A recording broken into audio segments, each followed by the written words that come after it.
Hello विद्यार्थीगण, मैं SK Kashyap आप तमाम विद्यार्थी का स्वागत करता हूं। आइए प्रत्येक प्रश्न को बेहतर तरीके से समझें, जानें, समझें, पहचानें। हिंदी भारत के संघ की राजभाषा होगी। हिंदी भारत की संघ की राजभाषा होगी। ऐसा संविधान निर्मात्री सभा ने किस समिति द्वारा 1949 में निर्णीत कर दिया गया था? ये किया गया था संविधान सभा के द्वारा। संविधान सभा के द्वारा किया गया। 14 सितंबर 1949 को किया गया। इसीलिए प्रत्येक वर्ष 14 सितंबर 1949 को हिंदी दिवस के रूप में मनाते हैं। यहाँ कोई ऐसा है नहीं, तो उपयुक्त में से कोई नहीं। सर्वोच्च न्यायालय की, अब सर्वोच्च न्यायालय का गठन ही होता है 28 जनवरी 1950 को। तो स्पष्ट है कि ये तो उत्तर होगा नहीं। नियमन और प्रक्रिया समिति, इसके अध्यक्ष थे डॉक्टर राजेंद्र प्रसाद, जो है इसके अध्यक्ष थे। प्रारूप समिति के अध्यक्ष डॉक्टर भीमराव अंबेडकर जी इसके प्रारूप समिति के अध्यक्ष थे। विकास कुमार, नमस्कार। नमस्कार विकास जी। देखिए विकास जी, आज थोड़ी सी हमारी आवाज में कुछ प्रॉब्लम है, वो आपको स्पष्ट रूप से सुनाई पड़ रहा होगा, इसलिए हम जो है थोड़ा सा आज आप लोगों का कमेंट तुलनात्मक रूप से कम देखेंगे। हाँ, ऐसा क्वेश्चन होगा जरूर बताएंगे, लेकिन यहाँ हर कमेंट पर जवाब दिया करते थे, आज उससे हम बचने का प्रयास करेंगे ताकि गला को कम से कम कार्य करना पड़े। अंतरिम अध्यक्ष जब बोला गया तो अंतरिम मतलब हुआ कार्यकारी। अंतरिम बोला गया तो मतलब कार्यकारी अध्यक्ष कौन थे? तो सच्चिदानंद सिन्हा। आपको ज्ञात होगा संविधान सभा की पहली बैठक 9 दिसंबर 1946 को हुआ। तब सच्चिदानंद सिन्हा को उसका अस्थाई अध्यक्ष चुना गया, और अस्थाई अध्यक्ष जो है 11 दिसंबर 1946 को चुने गए डॉक्टर राजेंद्र प्रसाद। डॉक्टर राजेंद्र प्रसाद चुने गए। गोपाल कृष्ण गोखले के बारे में आपको ज्ञात होगा कि महात्मा गांधी के ये महात्मा गांधी की राजनीतिक गुरु थे, राजनीतिक। और सी राजगोपालाचारी जो है वह स्वतंत्र भारत का प्रथम भारतीय और अंतिम अंतिम गवर्नर जनरल हुआ करते थे। तो सी राजगोपाल, तीनों से आप भली भांति परिचित हो गए। राधे राधे राधे राधे विद्यार्थी जी। पूजा कुमारी, राधे राधे। कौन सी भाषाएं भारत के संविधान की 8वीं अनुसूची? डोगरी, संथाली, डोगरी, बोडो, है ना, और मैथिली प्लस मैथिली को 92वां संविधान संशोधन के द्वारा 2003 में 8वीं अनुसूची में जोड़ा गया। नेपाली को नेपाली प्लस कोंकणी प्लस मणिपुरी, मणिपुरी को 67वां संविधान संशोधन के द्वारा 1992 में जोड़ा गया। सिंधी को 21वां संविधान संशोधन के द्वारा 1967 में जोड़ा गया। और उड़िया, ये जो है मूल संविधान में ही था, 8वीं अनुसूची में उल्लिखित है, अर्थात सभी सभी का सभी जो है 8वीं अनुसूची में शामिल है। राधे राधे राधे राधे तमाम विद्यार्थी को। कौन सा बुनियादी मूल्य सभी नेताओं द्वारा भारत के संविधान पर विचार विमर्श हेतु संविधान निर्मात्री सभा के मिलने से बहुत पहले ही स्वीकार कर लिया गया था? संविधान निर्माता जो देश की स्वतंत्रता संग्राम से जुड़े हुए थे, तो संविधान भविष्य में कैसी होगी उसकी योजना पहले से ही उनके दिलो दिमाग में थी। तो फ्रांस की क्रांति से प्रभावित होकर 1789 में स्वतंत्रता समानता के विचार वो पहले ही फ्रांस की क्रांति 1789 के ये पहले से प्रभावित थे। अल्पसंख्यक, क्योंकि सभी लोग, जब समानता की बात है तो उसमें अल्पसंख्यक का अधिकार स्वतः शामिल हो जाती है। सार्वभौमिक वयस्क मताधिकार अनुच्छेद 326 के तहत उसे संविधान सभा के द्वारा दिया गया। उस पर पहले से ही सहमति थी, अर्थात उपयुक्त में से एक से अधिक सभी के सभी पर पहले से ही तय था कि लोग विचार कर लिए थे। हाँ, उसमें कुछ थोड़ी बहुत अलग अलग। अब यदि हम अबुल कलाम आज़ाद की बात करें तो कहते हैं कि 15 वर्ष तक के लिए सार्वभौमिक वयस्क मताधिकार को स्थगित कर दिया जाना चाहिए। यदि हम बात करें जयप्रकाश नारायण की, तो वो दल विहीन लोकतंत्र की परिकल्पना करते थे। संविधान सभा के बारे में क्या सही नहीं है, इसमें 300 से अधिक सदस्य थे। सभी को ज्ञात होगा संविधान सभा में 389 मेंबर थे, तो ये लाइन सही है। इसकी बैठक जुलाई में नहीं, इसका जो है इसकी प्रथम बैठक जो होती है वो 9 दिसंबर को होती है। 9 दिसंबर 1946 को थी, तो गलत है। 35 के अधिनियम से विवरण एवं विधियां ग्रहण की गई। भारतीय संविधान तो 1935 के अधिनियम का ऋणी है, कर्जदार है, जहां लगभग 60% भाग तो 1935 के अधिनियम से लिया गया, सही नहीं है। तो जुलाई 1946 में इसकी पहली बैठक हुई, यह सही नहीं है पूजा जी। और आप लोग उत्तर भी दिया करें। संप्रभु राष्ट्र राज व्यवस्था क्या संप्रभुता राज्य का सबसे महत्वपूर्ण बिलोबी क्या कहता है? बिलोबी कहता है संप्रभुता राज्य की सर्वोच्च शक्ति है। ऑस्टिन क्या कहता है? संप्रभुता अविभाज्य है ना। एक राजनीतिक प्रणाली जिसमें राज्य सर्वोच्च प्राधिकरण है और उनका क्षेत्र लोगों पर विशेष नियंत्रण है। एक आर्थिक प्रणाली, एक सामाजिक व्यवस्था नहीं है, यह एक राजनीतिक प्रणाली है। संप्रभुता राज्य की सर्वोच्च इकाई है। Darshan Kumar, good evening. Good evening Darshan भाई। आवाज थोड़ी सी कमजोर है, मौसम का ये प्रतिफल है इसमें, इसलिए आज जो है सो कमेंट को थोड़ा कम ध्यान देंगे। तथ्य और फैक्ट तो आपके सामने रहेगा ही।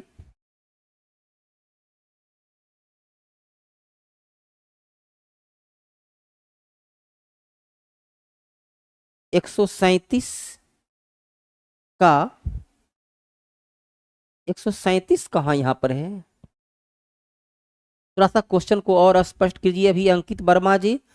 अभी तक तो हमने 137 पर पहुंचा नहीं, अभी तो 116 पर ही अंकित Verma.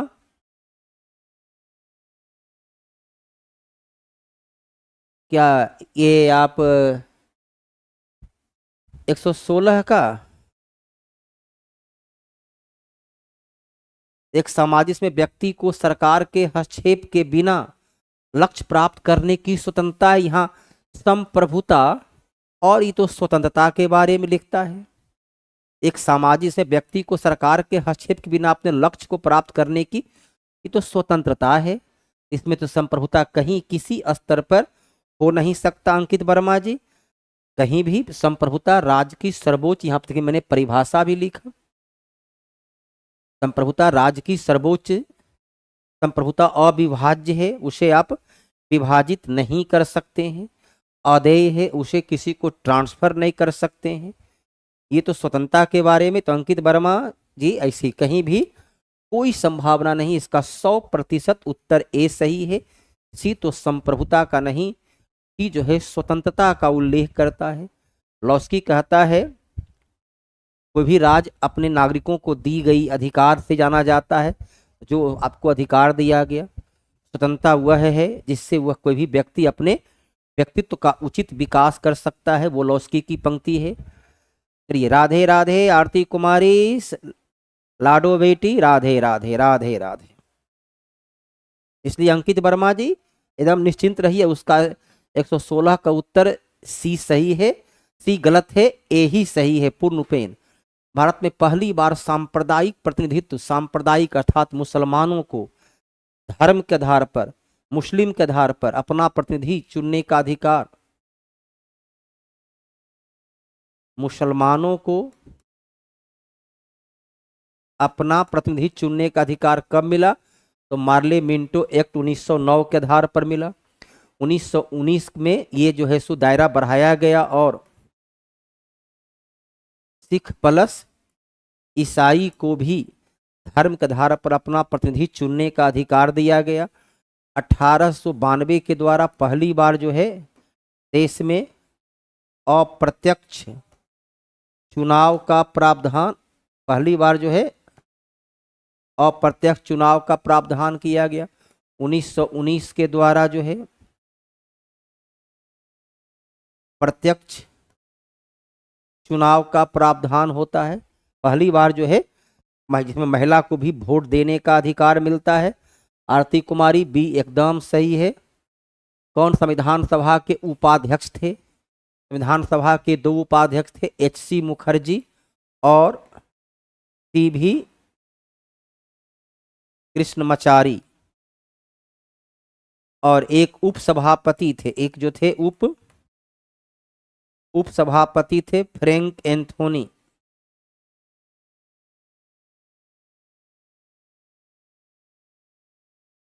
Frank Anthony. KM. Munshi जो है, के.एम. मुंशी कार्य संचालन समिति, कार्य संचालन समिति के अध्यक्ष थे। चितरंजन दास 1923 में, स्वराज पार्टी 1923 में स्वराज पार्टी की स्थापना किए। आरती जी का उत्तर ए है, पूजा कुमारी ए, लाडो बेटी ए, तीनों का उत्तर है। बंगाल के गवर्नर जनरल, भारत का गवर्नर जनरल बन गए 1861 के अधिनियम के द्वारा। क्या हुआ? 1861 के अधिनियम के द्वारा पहली बार भारतीय को भी प्रशासन में भागीदार दिया गया। इसमें अध्यादेश जारी करने का अधिकार जो है वह गवर्नर जनरल को दिया गया। 1892 के अधिनियम के द्वारा 1800 बजट पर परिषद को चर्चा करने, प्रश्न पूछने का अधिकार दिया। 1833 के चार्टर एक्ट के द्वारा जो है बंगाल के गवर्नर जनरल को भारत का गवर्नर जनरल कहा जाने लगा और विलियम बेंटिंग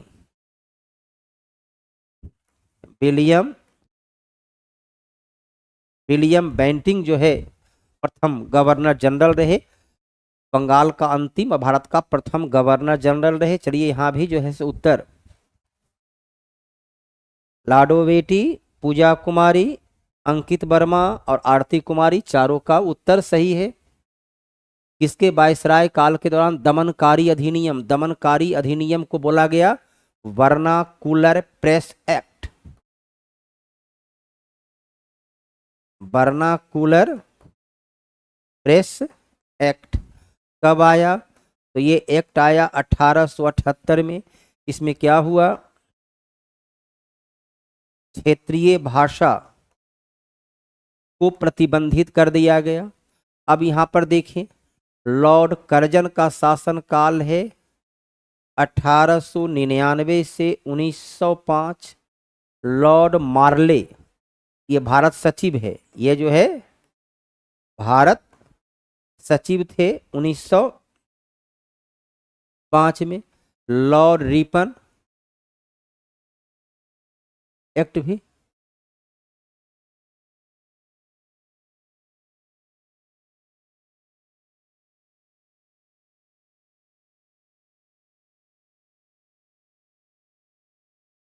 लॉर्ड रिपन का शासनकाल है 1880 से 1884। इसने इस एक्ट को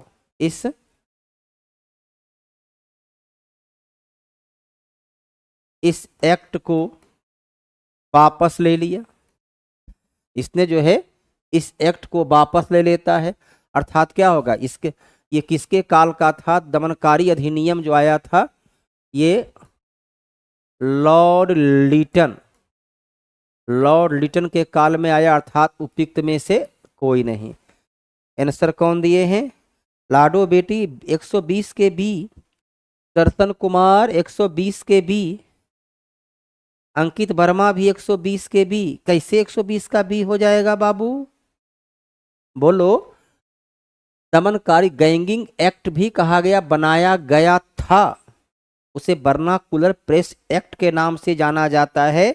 इस एक्ट को 1878 ईस्वी में बनाया गया था। आपने शायद प्रश्न को नहीं समझा, इसलिए ये गलत हो जाता। चलिए, तो एडुकेशन फॉर नॉलेज आपका उत्तर सही है। संविधान के में अन्य देशों से उधार लेने की विशेषताओं की आलोचना करते हुए किसने कहा? संविधान के मौलिक विचार के संदर्भ में किसी को भी कोई विशेष अधिकार नहीं है। ये बयान डॉक्टर भीमराव अंबेडकर का था, जब आलोचना किया गया कि संविधान जो 1935 के अधिनियम और अलग अलग देशों से लिया गया है। जब इसके बारे में आइवर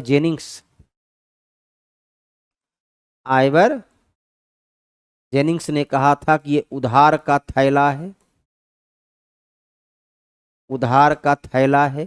भारतीय संविधान वकीलों का स्वर्ग है।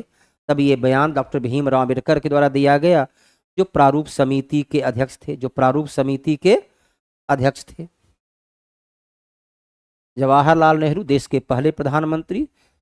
श्री राजगोपालाचारी 1959 में कांग्रेस से अलग होकर स्वतंत्र पार्टी की स्थापना की।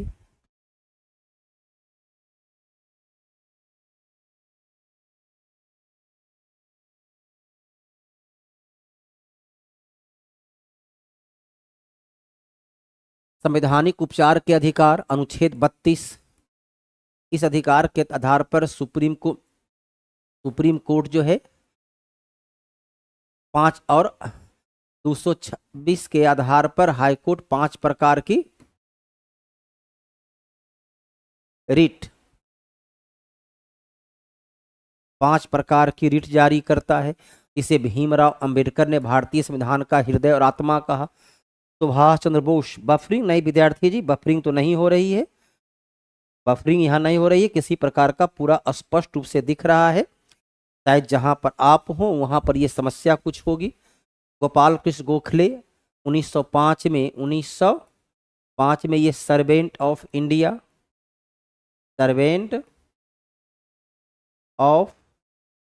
इंडिया नाम से संगठन बनाए। नेताजी सुभाष चंद्र बोस 1939 में ये फॉरवर्ड ब्लॉक नामक दल की भी स्थापना करवाए।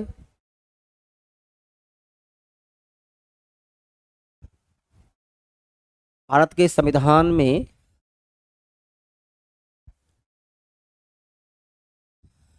कोई बफरिंग नहीं है। भारत के संविधान की प्रस्तावना न्याय की गारंटी देती है। प्रस्तावना में 3 प्रकार का न्याय है। प्रस्तावना में 3 प्रकार का न्याय है। वो न्याय कौन कौन है? सामाजिक न्याय, राजनीतिक न्याय और आर्थिक न्याय। ये तीनों न्याय जो है सोवियत संघ से लिया गया है। अब राजनीतिक न्याय में क्या है? राजनीतिक न्याय में अपने प्रतिनिधि को चुनने का अधिकार, ये राजनीतिक न्याय है। कुछ मूल अधिकार रखने की निर्णय में भागीदारी यहाँ भी है। इसलिए उपयुक्त में से ये भी सब एक से अधिक हो जाती है। इस प्रकार से यहाँ पर आपको अंकित वर्मा भी कह रहे हैं कि भाई किसी प्रकार की कोई भी बफरिंग नहीं है, कोई समस्या नहीं है। निम्न भारत में धर्मनिरपेक्षता की कौन सी मौलिक विशेषता है? भारतीय धर्मनिरपेक्षता, भारत एक धर्मनिरपेक्ष राष्ट्र है। यह गत्यात्मक धर्मनिरपेक्षता है, क्योंकि इसमें जो है, इसमें क्या गत्यात्मक धर्मनिरपेक्षता क्या है? कहता है सरकार जो है आवश्यकता अनुसार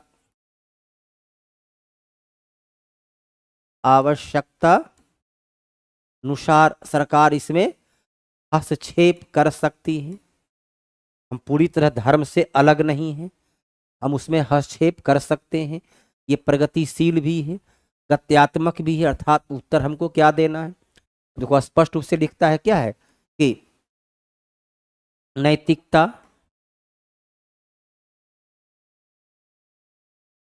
नैतिकता अर्थात सदाचार, सदाचार, लोक व्यवस्था, लोक व्यवस्था और स्वास्थ्य के आधार पर सरकार जो है इसमें हस्तक्षेप कर सकता है, इसमें सरकार के द्वारा इसमें हस्तक्षेप कर सकता है।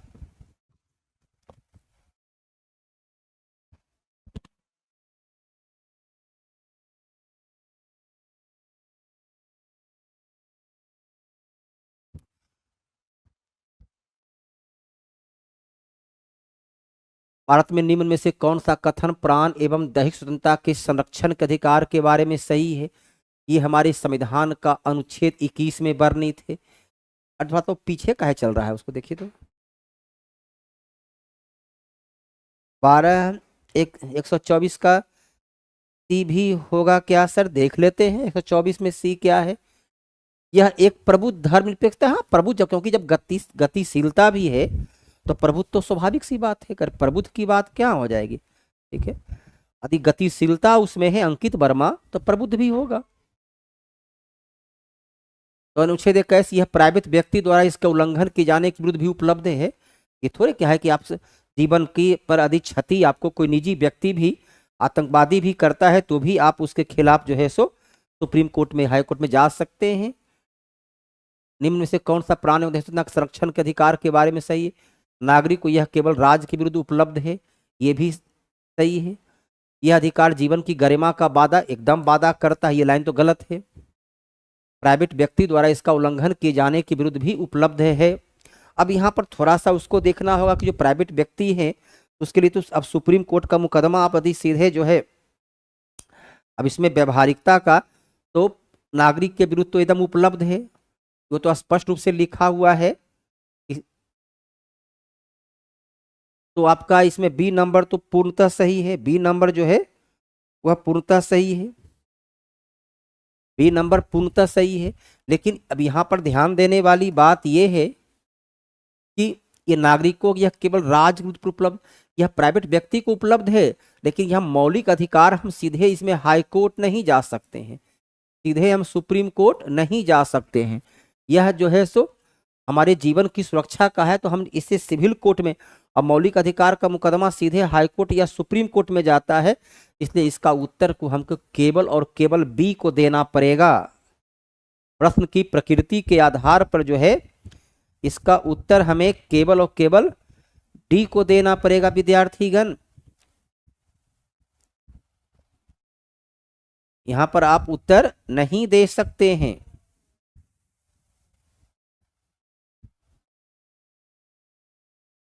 समझ गए? केवल ओके, तो इसमें मेरा क्लियर नहीं हुआ सर, ए ऑप्शन समझ में नहीं आया, नहीं आ गए, सी ऑप्शन कैसे सही हो सकता है? चलिए भाई फिर वापस हम, नहीं आया तो हम तो उसको समझाने के लिए तैयार बैठे हुए हैं। 123 नंबर नहीं है, 123 प्रस्तावना गारंटी देती है अपनी प्रतिनिधि कर। आपको प्रस्तावना में जो न्याय शब्द है तो 3 प्रकार का न्याय का उल्लेख है अंकित वर्मा, राजनीतिक न्याय, सामाजिक न्याय और आर्थिक न्याय। तो राजनीतिक न्याय क्या है कि सभी लोगों को राजनीति में सत्ता की भागीदारी मिले, सभी लोगों को चुनाव लड़ने का अवसर मिले, सभी लोगों को जो है मत देने का अधिकार मिले। तो न्याय किस कहते हैं? राजनीतिक न्याय। तो ये तो हो गया निर्णय निर्माण की, जब राजनीतिक न्याय को आप लेंगे, चुनाव में भाग लेंगे, चुनाव में भाग लेने का अधिकार, मत देने का अधिकार, तो आपको निर्णय लेने का अधिकार, ऐसे ही by the people for the people परिभाषा। तो जब राजनीतिक तौर पर आप आएंगे तो वहां तो स्वतः प्राप्त हो जाता है।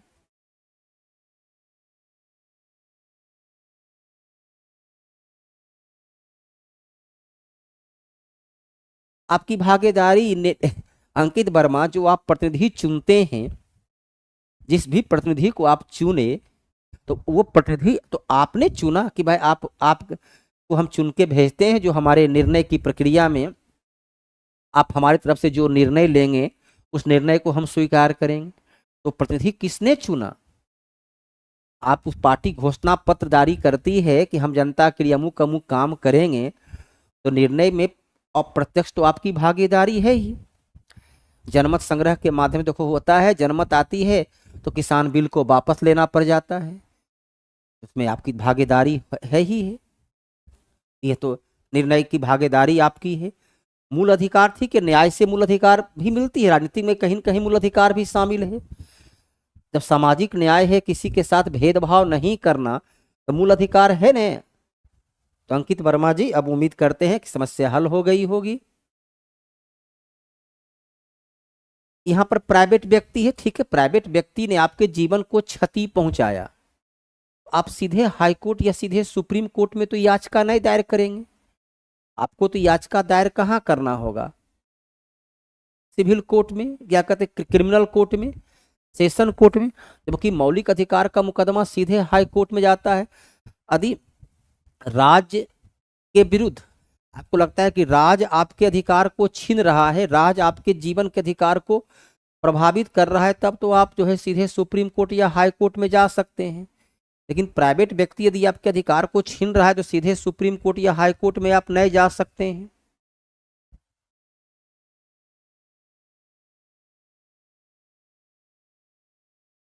चलिए, तो अंकित वर्मा जी, और आपका भी उत्तर मिल चुका है ना। आगे बढ़ते हैं। भारतवर्ष में संघवाद के संदर्भ में निम्नलिखित में से कौन सा कथन सत्य है? संघवाद यह एक अर्ध संघीय राज है। भारत का क्या बोलते हैं? भारत को अर्ध संघीय राज, अर्ध संघात्मक राज बोलते हैं। भारत को आइवर जेनिंग्स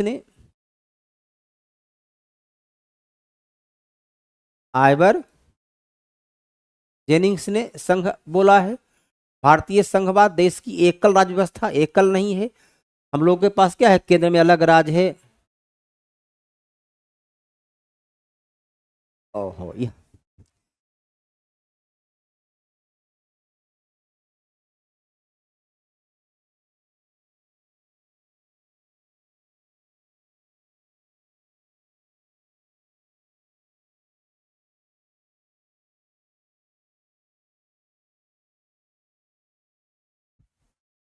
कहां पर क्या गलती दिखा?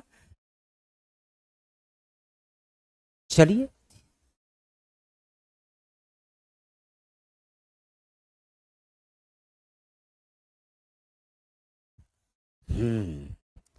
चलिए सोनम जी, कितना क्वेश्चन गलत बताते हैं। अरे आप लोग तो छिद्रान्वेषण करने में इतना मशहूर, इतना योग्य विद्यार्थी तो है ये हैं आप।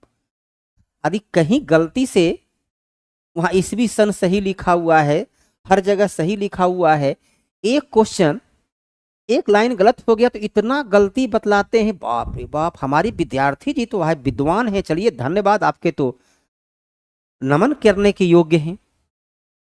इतना गलती क्यों? कौन कौन क्वेश्चन गलती बता देते हैं, बता दिए हैं आपको? जरा उसको भी ध्यान आप दिला दें। हम तो अपनी, अरे अधिक इंसान हैं, भगवान थोड़े। अधिक कहीं गलती हो तो उसको तुरंत हम सुधारने को तैयार रहते हैं।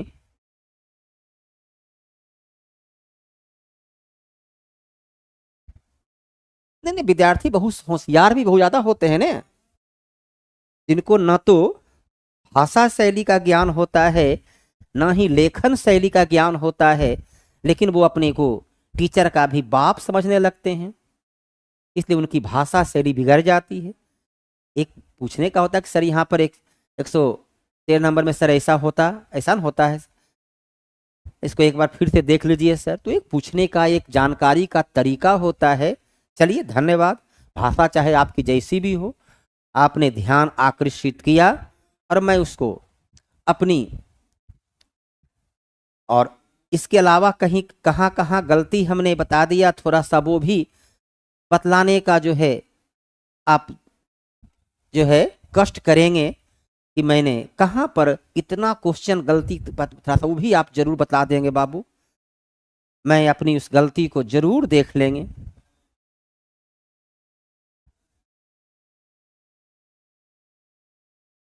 और मुझे आप जैसे विद्यार्थी से कोई दिक्कत नहीं है। मैं हर समय हर विद्यार्थी को कहता हूँ, किसी विद्यार्थी को कहीं भी किसी प्रश्न पर कोई भी डाउट हो, कोई कंफ्यूजन हो, एकदम बेहिचक अपनी सवाल को सामने रखें।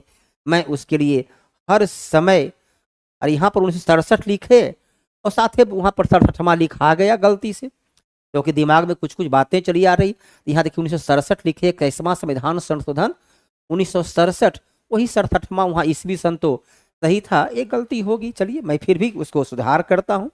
आप ध्यान दिए, उस पर नजर आपकी पड़ी, आपने ध्यान आकर्षित किया, उसके लिए आपको बधाई हो।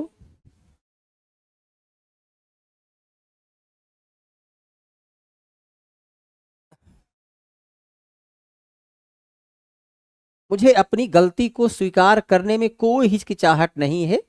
कहीं यदि गलती हो जाए, इसलिए बराबर विद्यार्थी को मैं बोलता हूं कि बाबू यदि कहीं भी आपको दिक्कत हो, लगे कि थोड़ी सी भी, तो एकदम बेहिचक वहां पर अपनी बात को रखें। भारतवर्ष में संघवाद के संदर्भ में, तो भारत में संघवाद जो है वह सही है। भारत का जो है संघवाद सही होती है। भारतीय संघवाद में एकल राज्य व्यवस्था स्थापित गलत है। संघवाद सुधीर एकात्मक व्यवस्था नहीं है। हमारी जो संघवाद जो है एकात्मक नहीं, बल्कि ये संघात्मक व्यवस्था का परिणति होती है। संघात्मक व्यवस्था की परिणति होती है। यह एक अर्ध संघीय राज्य देश के अंदर भारतीय संघवाद का परिणाम है। भारत एक अर्ध संघात्मक राज्य है। भारत को अर्ध संघात्मक राज्य कहा गया है। ये लाइन सही है ना? ब्रिटिश भारत शासन के अधीन 1937 के प्रांतीय चुनाव के दौरान पंजाब राज्य में किस पार्टी की सरकार बनी थी? 1937 के चुनाव में जो है, 1937 के चुनाव में बिहार, मद्रास, बिहार, मद्रास, मध्य प्रांत, संयुक्त प्रांत, बिहार, मद्रास, मध्य प्रांत, संयुक्त प्रांत, उड़ीसा, ये पांचों जगह कांग्रेस को पूर्ण बहुमत प्राप्त होता है। बंबई में भी वह लगभग जो है बहुमत को प्राप्त करता है। जबकि वह उत्तर पश्चिम सीमा प्रांत, उत्तर पश्चिम सीमा प्रांत और असम में सबसे बड़ी दल के रूप में सरकार बनाता है।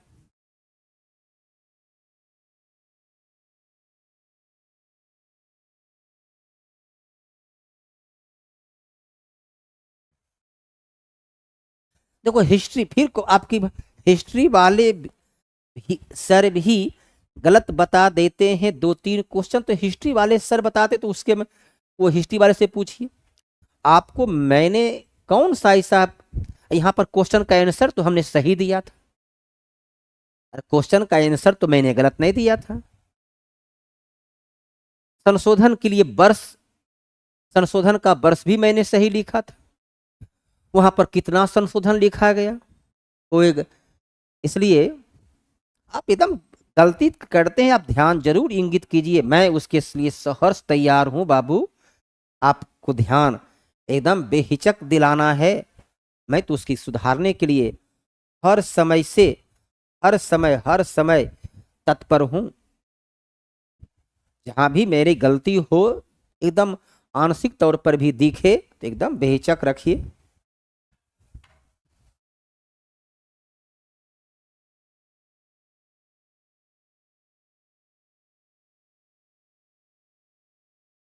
उसके यहाँ तारीफ करने की जरूरत नहीं है बाबू। मैं तारीफ की भूखा कभी नहीं हूं।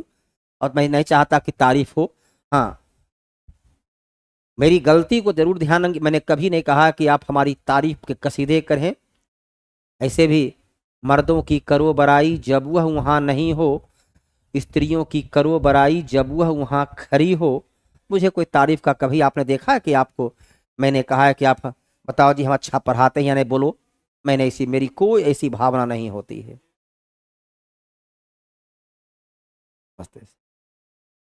तो वहां पर जो है यूनियनिस्ट पार्टी की सरकार बनी।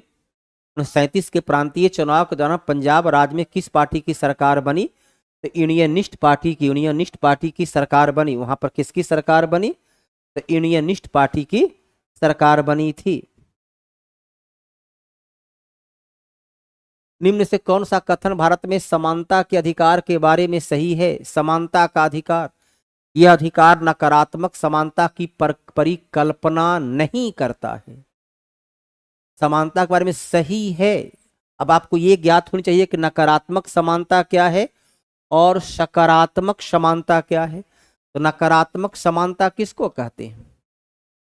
जहां सभी को एक समान का, सभी को एक समान, किसी को कहीं भी कोई भी विशिष्ट अधिकार प्राप्त नहीं हो, सभी को केवल और केवल समानता का अधिकार प्राप्त हो, उसे कहते हैं नकारात्मक समानता।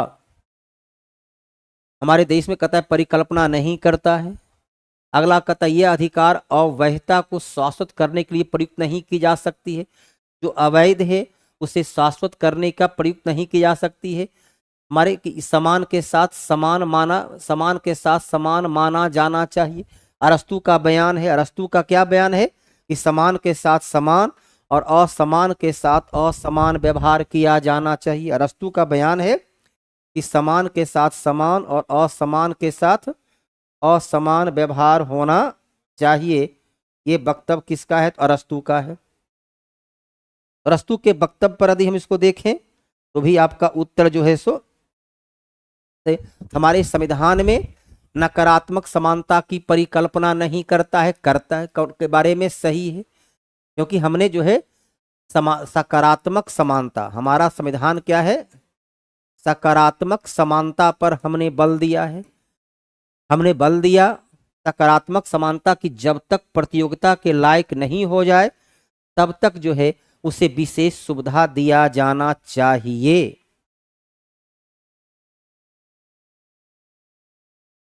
हाँ, इसहाक बर्लिन पहला व्यक्ति था जिसने स्वतंत्रता को सकारात्मक और नकारात्मक दो भागों में बांटा।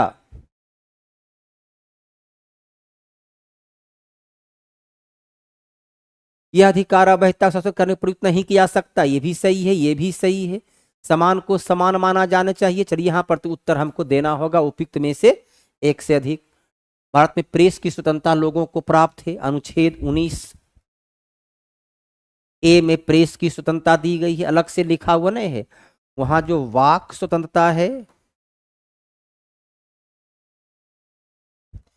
वाक स्वतंत्रता है, उस वाक स्वतंत्रता को में ही प्रेस की स्वतंत्रता निहित है। प्रेस की स्वतंत्रता उसमें अंतर्निहित है।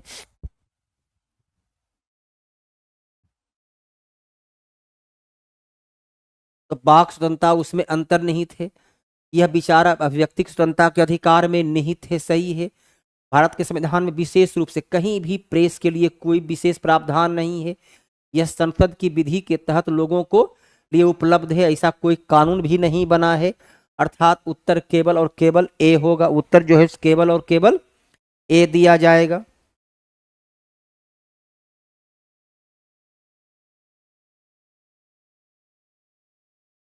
सोनम शर्मा अपने विचार को कंटिन्यूटी के साथ जारी रखें। जहां भी आपको कहीं भी विद्यार्थी जी दिखे कि थोड़ी सी भी उसमें कम व्याख्या हुई है, आवश्यकता अनुसार व्याख्या नहीं हुई है, तो आप एकदम बेहिचक सवाल को सामने रखें। सोनम शर्मा जी, मैं आपके सवाल का जवाब देने के लिए हर समय तत्पर हूं।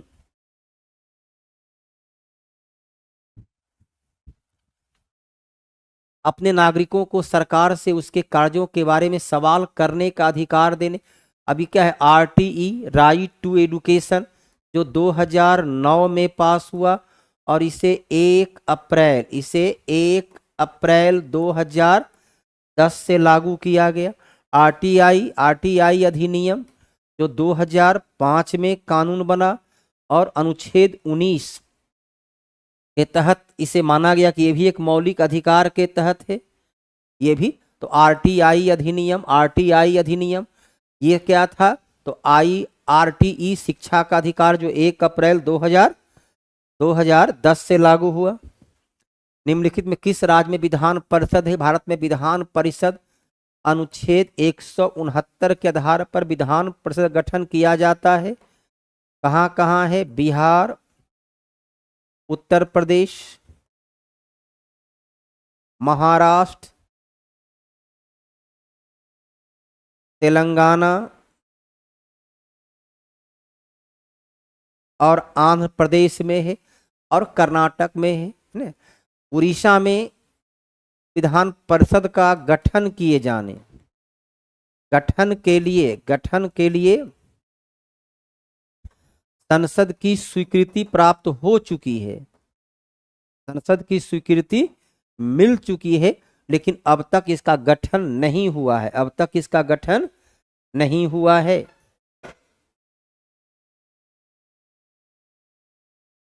आधुनिक समय में किस देश ने सर्वप्रथम महिलाओं कहाँ चली गई भाई? लाडो बेटी, Aarti Kumari, education for knowledge, सभी जो है कहाँ अनुपस्थित हो गए? आधुनिक समय में सर्वप्रथम महिला को मतदान का अधिकार न्यूजीलैंड में 1893 में दिया गया। इन अमेरिका में 1920, लेकिन अश्वेत और श्वेत दोनों को 1965 से मिला। इंग्लैंड में 1928 से, इंग्लैंड में जो है 1928 से प्राप्त हुआ। भारत में 1900 पहली बार भारत में यदि हम देखें तो 1919 के एक्ट के द्वारा भारत में, और फिर सार्वभौमिक व्यस्मताधिकार का अधिकार प्राप्त होता है। सर्वोच्च न्यायालय के न्यायाधीशों का सेवानिवृत्त नहीं होती है 65 वर्ष, जो नियुक्ति के बाद नियुक्ति के बाद 65 वर्ष की उम्र तक अपने पद पर बने रहते हैं। 65 वर्ष की उम्र तक सुदर्शन कुमार 65 वर्ष की उम्र तक बने रहते हैं। और हाई कोर्ट, उच्च न्यायालय जो है 62 वर्ष की उम्र तक बने रहते हैं। उच्च न्यायालय इसके पहले वो अपना त्यागपत्र, इसके पहले अपना त्यागपत्र वो राष्ट्रपति को दे सकते हैं। इसके पहले त्यागपत्र राष्ट्रपति को दे सकते हैं, या इन्हें संसद जो है 2/3 बहुमत से पास प्रस्ताव के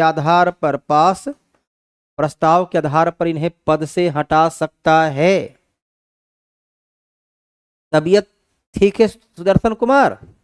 दल बदल विरोधी कानून क्या सुझाव देता है?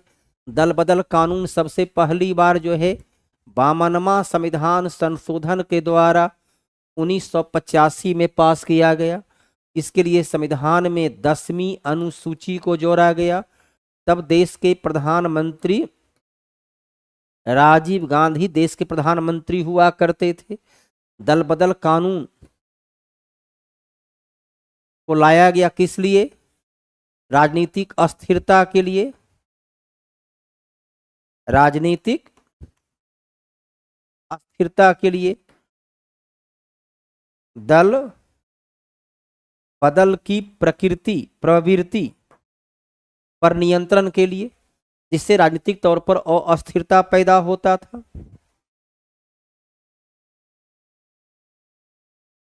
आंतरिक मामलों में का विनिमय नहीं, पार्टी के बदलने से रोकने के लिए संशोधन किया गया, ताकि पार्टी के साथ आप दल बदल करते हैं तो जनता के साथ धोखा करते हैं, पार्टी के साथ धोखा करते हैं।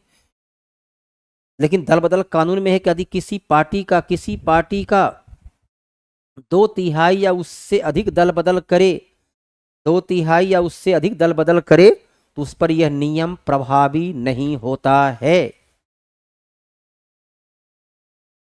जब केंद्र और राज्य सरकार को शक्ति को लेकर स्थानीय सरकार को दे दी जाती है। स्थानीय सरकार के लिए 73वां संविधान संशोधन 73वां संविधान संशोधन 1992 में किया गया। 73वां संविधान संशोधन 1992 में किया गया। तो उसे कहते हैं लोकतांत्रिक विकेंद्रीकरण। लोकतांत्रिक विकेंद्रीकरण के लिए सर्वप्रथम जो है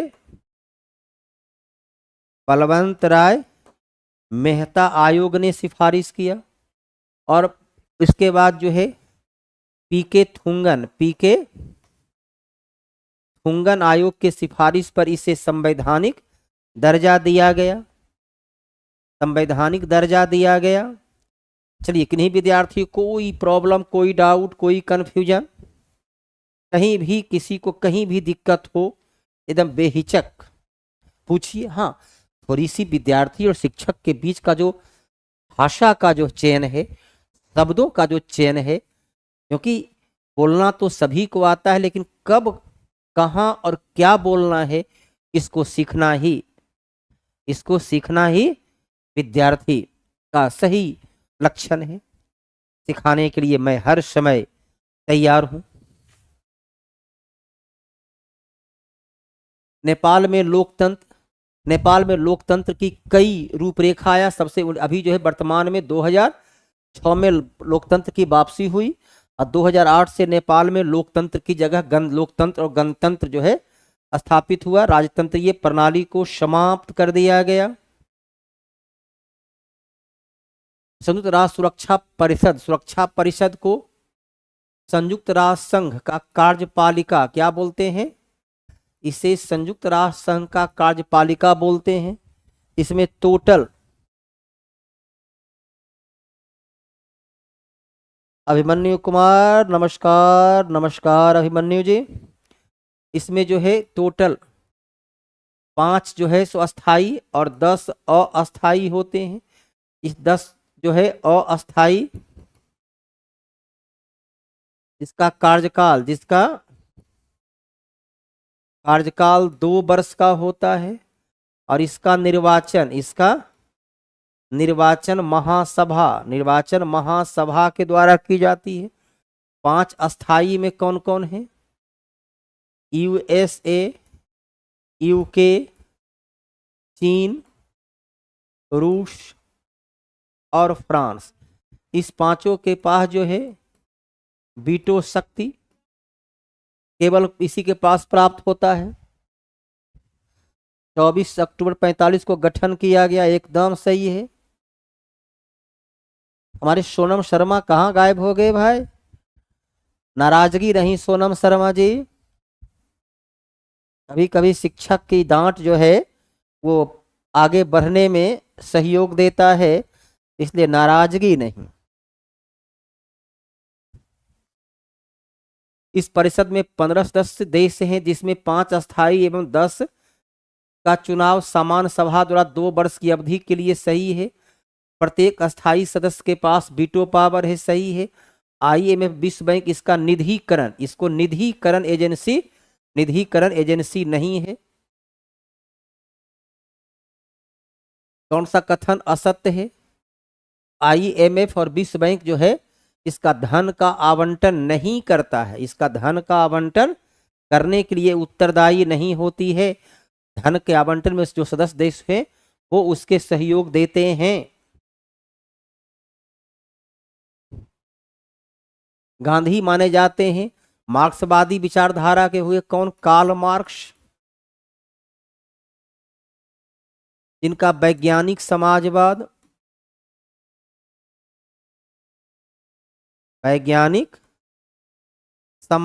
के अनुयायी हुए। दार्शनिक अराजकतावादी से एनार्की अर्थात राजविहीन सत्ता हो, जहां कोई भी राजा नहीं हो। जहां कोई भी राजा नहीं हो। उसको कहते हैं प्रत्यक्ष लोकतंत्र। प्रत्यक्ष लोकतंत्र कहाँ है? केवल एक देश में है। प्रत्यक्ष लोकतंत्र कहाँ है? तो केवल स्विट्जरलैंड, केवल स्विट्जरलैंड में प्रत्यक्ष लोकतंत्र है। प्रत्यक्ष लोकतंत्र की तीन विशेषता होती है। पहल, जनमत और स्मरण। ये प्रत्यक्ष लोकतंत्र की, लोग सिविल सेवक को चुनते हैं नहीं, लोग अपनी प्रतिनिधि का सीधा निर्वाचन करते हैं। ये तो अप्रत्यक्ष लोकतंत्र में भी करते हैं। यह जो है हम लोग खुद चुनते हैं।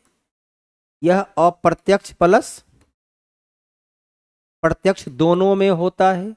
लोग देश के नीति निर्माण में जनता की समर्थन से जनमत संग्रह के द्वारा, कोई बात नहीं अंकित वर्मा जी, कोई दिक्कत नहीं। सोनम शर्मा लगता है कि जा चुके हैं। दर्शन कुमार उत्तर दीजिए। अंकित वर्मा, सरवन कुमार मंडल, रुपेश कुमार, विकास कुमार, सुमन कुमारी, सभी लोग जो है सो उत्तर देने का कार्य करें। भारत में महाभियोग की प्रक्रिया, उनको पद से हटाया जा, महाभियोग की प्रक्रिया द्वारा पद से हटाया, भारत के राष्ट्रपति पर महाभियोग प्रस्ताव पद से हटाया नहीं जा सकता है। अनुच्छेद 61 के आधार पर, अनुच्छेद 61 के आधार पर महाभियोग की प्रक्रिया के द्वारा राष्ट्रपति को हटाया जा सकता है, जिसकी सूचना कम से कम 14 दिन पहले सूचना मिल जानी चाहिए, जो संसद के 2/3 बहुमत से पास होनी चाहिए। मुख्य चुनाव आयुक्त को भी उसी प्रक्रिया से हटाया जा सकता है। नहीं, प्रत्यक्ष लोकतंत्र और अप्रत्यक्ष, हम लोग तो मनीष कुमार जी, भारत में तो अप्रत्यक्ष लोकतंत्र है। हम लोग भी तो अपने प्रतिनिधि को स्वयं प्रत्यक्ष तौर पर चुनते हैं। मनीष बाबू, हम लोग भी तो अपने प्रतिनिधि को स्वयं चुनते हैं ना। लोग अपने प्रतिनिधि सीधा निर्वाचन करते हैं, हमारे प्रतिनिधि हमारी सरकार का गठन करते हैं। तो इसलिए मनीष बाबू वो उत्तर नहीं होगा। 139 का बी आंसर, उसको सुधार लीजिए, क्योंकि तो डायरेक्ट और इनडायरेक्ट दोनों में। चलिए 34 नंबर आता है, इसको मेंटेन रखिए। 34 प्लस से आगे बढ़ने का प्रयास कीजिए, मेंटेन रखिएगा तो इतना नंबर पर्याप्त है कि सफलता सुनिश्चित हो जाएगी। 40 में 34 बेहतर अंक है। हाँ, इसको मेंटेन बनाए रखना आवश्यकता है।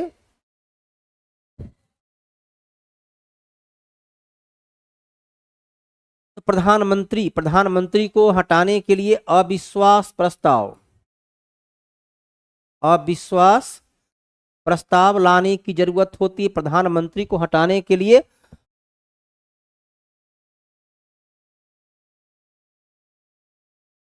मेरा नाम लीजिए, क्या नाम है?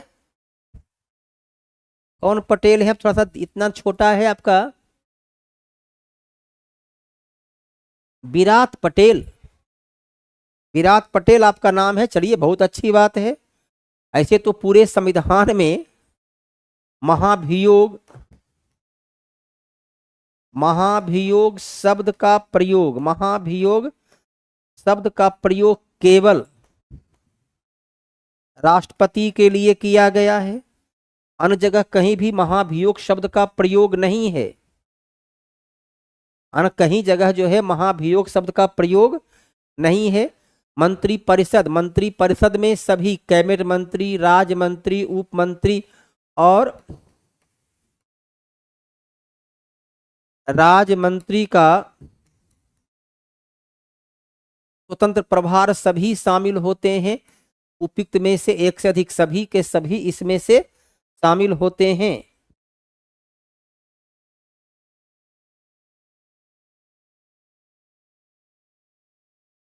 नहीं अभिमन्यु जी, कैसे महाभियोग का प्रयोग केवल और केवल राष्ट्रपति के लिए ही महाभियोग का प्रयोग होता है, लेकिन व्यवहारिक में सुप्रीम कोर्ट के CJI नहीं, total A to Z high court का A to Z, मुख्य निर्वाचन आयुक्त और नियंत्रक महालेखा परीक्षक, ये चारों पर भी महाभियोग के समान की प्रक्रिया है।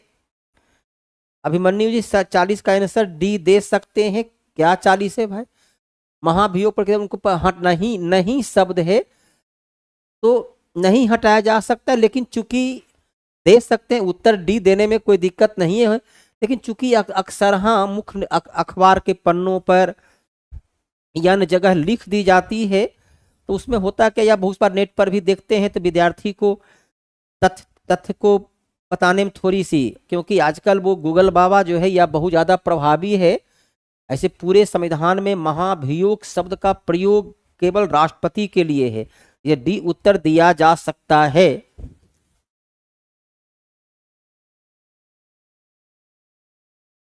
विधान परिषद का चुनाव लड़ने के लिए न्यूनतम आयु 30 वर्ष और विधानसभा के लिए 25 वर्ष। राष्ट्रपति के लिए 35 वर्ष आयु चाहिए।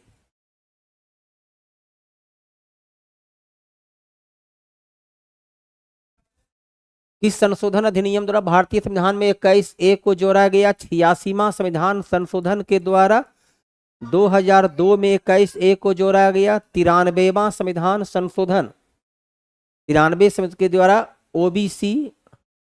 ओबीसी को उच्च शिक्षण संस्थान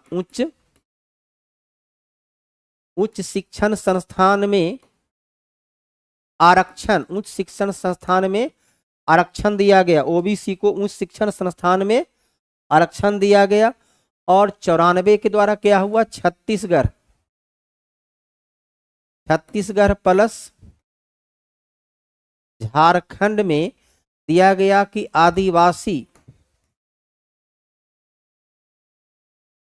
आदिवासी कल्याण मंत्रालय गठन करना होगा।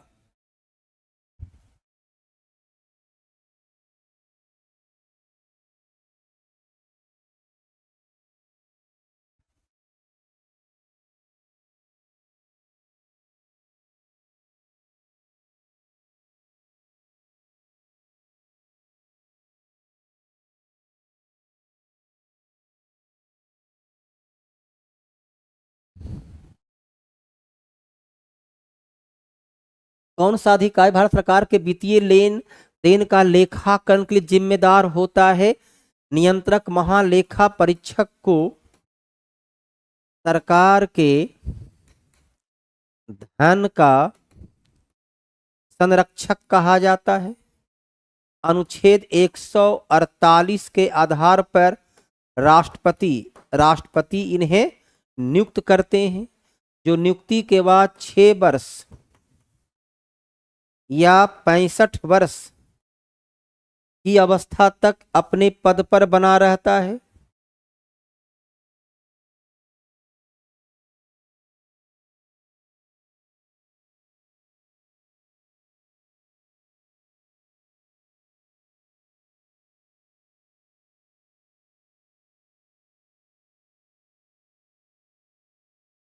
यदि बीपीएससी तैयारी में ऐसा क्वेश्चन पूछा तो उत्तर डी ही लगाइए, क्योंकि ज्यादा बेहतर उत्तर उपयुक्त में से कोई नहीं और इनमें से कोई नहीं, क्योंकि यदि ऐसा लगाता है तो कल आपको ऑब्जेक्शन करने का अवसर मिल जाएगा, इसलिए तब उसमें उत्तर जो है डी ही लगाना बेहतर होगा। ठीक है। संविधान के अंतर्गत भारतीय नागरिक को निम्नलिखित में से कौन सी स्वतंत्रता प्राप्त नहीं है? भाषण एवं अभिव्यक्ति की स्वतंत्रता संविधान का अनुच्छेद 19A में है। संघ समुदाय बनाने की स्वतंत्रता अनुच्छेद 19 का C में है। देश के किसी भाग में निवास करने की स्वतंत्रता अनुच्छेद 19E में है। 19E में है, अर्थात नहीं है उपयुक्त में से कोई नहीं, सभी का सभी उसके पास अधिकार है। सभी का सभी जो है हमारे संविधान के द्वारा उसे अधिकार दिया गया है। भारतीय संविधान 343 लोकसभा की सीटों की संख्या, इसके लिए संविधान का अनुच्छेद 81 है। राज्यसभा की सीटों की संख्या अनुच्छेद 80 है। राजभाषा के रूप में हिंदी, राजभाषा हिंदी और लिपि लिपि देवनागरी होगी। लिपि क्या होगी? देवनागरी होगी।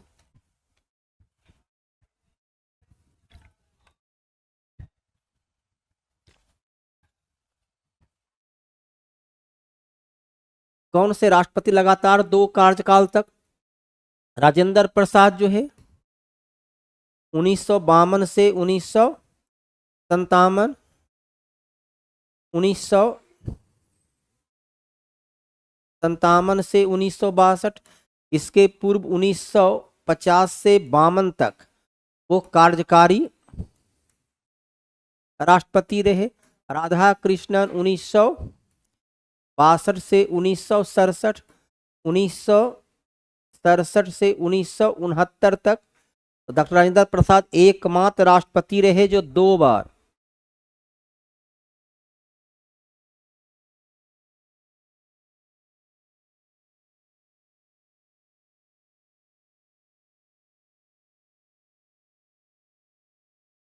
चलिए धन्यवाद।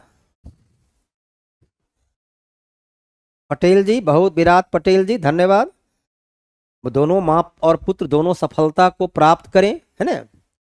लगातार मेहनत, कंटिन्यूटी के साथ मेहनत करके अपनी सफलता के लक्ष्य तक आप आगे बढ़ें और सफलता को प्राप्त करके आत्मनिर्भर स्वाभिमानी बने।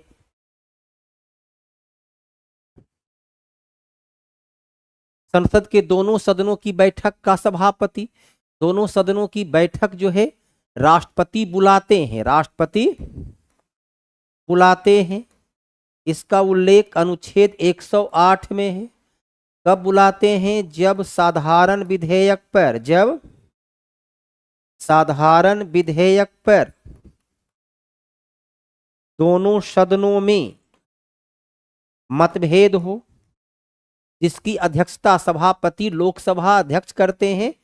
अनुच्छेद 118 कहता है उसकी अध्यक्षता लोकसभा अध्यक्ष करते हैं।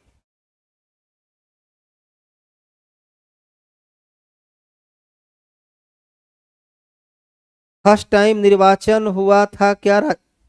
हाँ, संविधान सभा उसको चुना था। 1950 में संविधान सभा उनको चुना था, इसलिए वो निर्वाचन ही कहलाएगा। अनुच्छेद 40 ग्राम पंचायत का गठन। 41 काम करने का अधिकार, समान नागरिक संहिता, कृषि पशुपालन सभी का सभी मिला हुआ है। ये सभी जो है directive principle of state policy, राज्य का नीति निर्देशक तत्व, राज्य का नीति निर्देशक तत्व से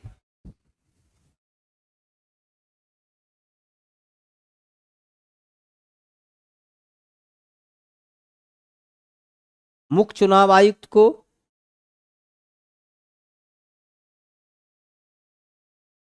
हाँ उसको से उसमें है कि महाभियोग प्रस्ताव चलना है, साबित कदाचार है, भ्रष्टाचार है, संविधान का उल्लंघन है, अपने अधिकार का दुरुपयोग है, इस पर जो है संसद के द्वारा 2/3 बहुमत से पास किया गया प्रस्ताव के आधार पर उन्हें पद से हटाया जा सकता है।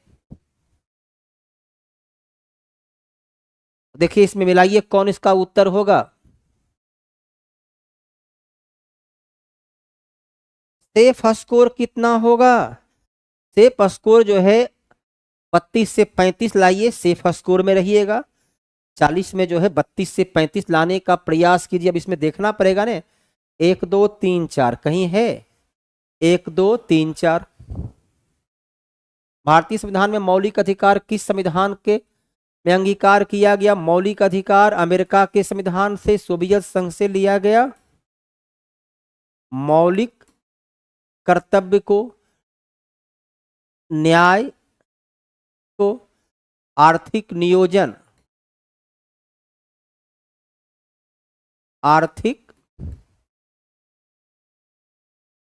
आर्थिक नियोजन को, ब्रिटेन से संसदीय प्रणाली, एकल नागरिकता इत्यादि को लिया गया। विद्यार्थीगण यहाँ पर प्रश्न जो है सो समाप्त होता है।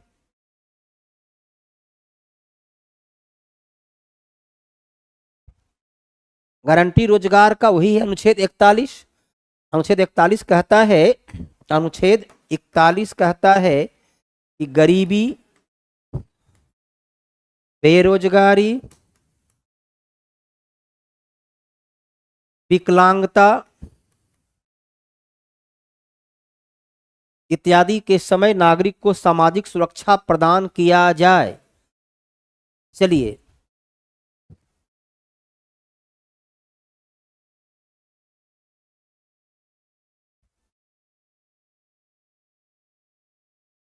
हाँ एकदम एग्जाम के लेवल के अब क्वेश्चन है, इसी प्रकार का रहेगा।